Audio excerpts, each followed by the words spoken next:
Justice Verma का अब क्या होगा? आरोप सिद्ध होने पर क्या हो जाएगा करियर खत्म? स्पीकर ओम बिरला ने बनाई कमेटी, कब तक पूरी होगी जांच? It's a major scandal in India's judiciary. Justice Yashwant Verma Faces allegations. घर में लगी आग से जुड़ा वीडियो भी सामने आने के बाद इस कांड में कोहराम मचा हुआ है। हाईकोर्ट के जस्टिस यशवंत वर्मा के खिलाफ लोकसभा स्पीकर ओम बिरला ने महाभियोग प्रस्ताव को मंजूरी दे दी है। स्पीकर को रविशंकर प्रसाद सहित विपक्ष के 146 सदस्यों के हस्ताक्षर वाला प्रस्ताव मिला, जिसके बाद उन्होंने एक कमेटी बनाई जिसमें सुप्रीम कोर्ट, हाई कोर्ट के एक जज और एक कानूनविद शामिल है। जांच समिति की रिपोर्ट आने तक महाभियोग प्रस्ताव लंबित रहेगा। सबसे पहले आपको सुनाते हैं स्पीकर ओम बिरला ने क्या कहा।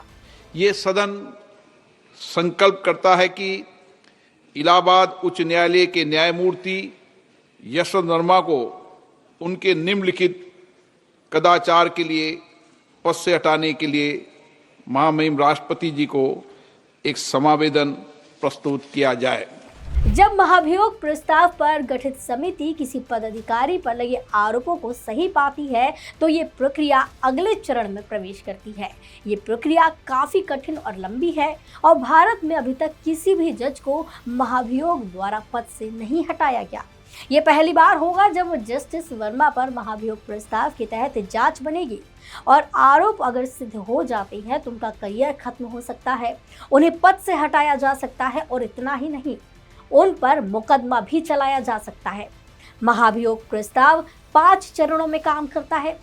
सबसे पहले आया जाता है प्रस्ताव। महाभियोग प्रस्ताव संसद के किसी भी सदन, लोकसभा या राज्यसभा में लाया जाता है। फिर होता है समर्थन। लोकसभा में प्रस्ताव लाने के लिए कम से कम 100 सांसदों के हस्ताक्षर और राज्यसभा में कम से कम 50 सांसदों के हस्ताक्षर आवश्यक हैं। फिर होती है जांच।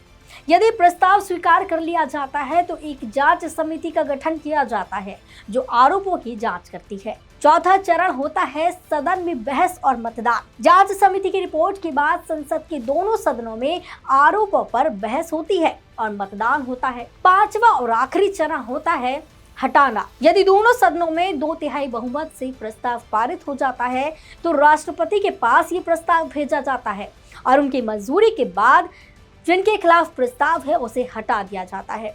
लेकिन पद से हटाने के साथ साथ अगर अधिकारी किसी प्रकार के जुर्म में शामिल है तो कानूनी जांच और मुकदमा भी चलाया जा सकता है। आपको बता दें, इस साल 14 मार्च को जस्टिस वर्मा के सरकारी आवास में आग लग गई थी। वे तब दिल्ली हाई कोर्ट में थे। जानकारी मिलने के बाद दिल्ली फायर सर्विस की टीम उनके आवास पर पहुंची। फायर ब्रिगेड ने आग पर काबू पा लिया, लेकिन इसके बाद चौंका देने वाला नजारा देखने को मिला। जस्टिस वर्मा के स्टोर रूम से जले हुए नोटों के बंडल मिले जो कि बोरे में भरकर रखे गए थे। जस्टिस वर्मा ने कहा था कि उनके घर या स्टोर रूम में कोई भी नोटों का बंडल नहीं है, उन्हें साजिश के तहत फंसाया जा रहा है। उसके बाद उनका ट्रांसफर इलाहाबाद हाई कोर्ट में कर दिया गया।